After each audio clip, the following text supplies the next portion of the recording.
Welcome to the Error Slayer YouTube channel. Today I will show you how to check your Roblox account value. If you're ready, as a first step, open Roblox and log into the account whose value you want to see.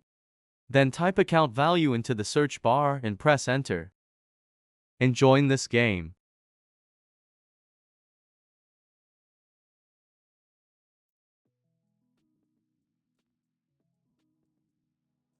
It says here that it will ask for permission to view your inventory. Click continue. Then click the OK button in the notification that appears. If you don't want to grant permission, you can click cancel. Then click the View Now button under Inventory Value.